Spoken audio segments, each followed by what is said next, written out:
Hey y'all, Sarah Ansboury here, and today I want to talk to you about your paddle face. Okay, this has a lot to do with the control of the ball. Consider what your paddle face is doing that creates the impact on your shot. So what you're looking at is, if my wrist is here, this is open, this is closed. Okay, so if I'm hitting the ball, say back here, and the paddle face is angled in a downward trajectory or towards the net, where is the ball most likely going to go? Down. So maybe if I open up the paddle face, that's going to create an upward trajectory and get over the ball. The difference, because I often hear, well, won't that pop the ball up? Okay.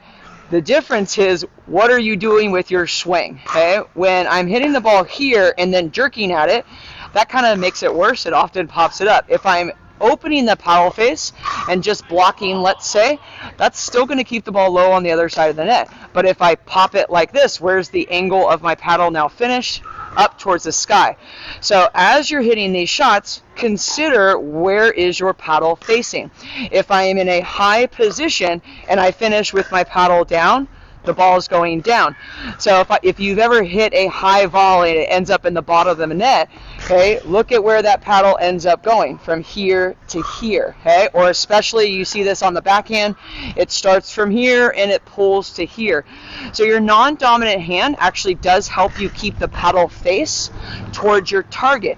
If I'm hitting a volley above the net, my left hand is actually keeping that paddle above the net. If my left hand is here, that takes the angle of the paddle and creates a downward trajectory. So this is why often it's easier for players to dink on their forehand, because it actually extends the paddle and engages the shoulder.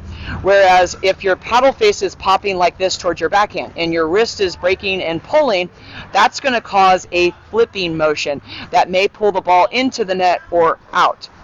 Simply put, if I want a ball to go in this direction, where do I want my paddle face?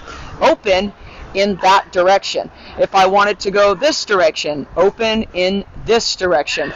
So if I'm hitting the ball and doing something like this, that's going to be more difficult to control the angle of the ball and get it towards your destination. Thinking of where this is pointing is important. This is about directing your hands and your fingers. So when holding your paddle, always remember the importance of your grip.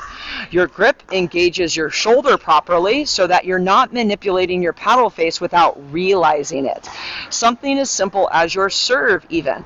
If I'm going back for my serve like this and I make a big motion, I may often turn my paddle face and not realize it. So if I'm dropping my ball, I'm lining up the open paddle face with the ball and the target in that direction. That is going to be about more focus on control of the ball versus reacting. So the more that you're moving the paddle with, let's say, your elbow and adjusting it, the paddle face may go in all sorts of crazy directions.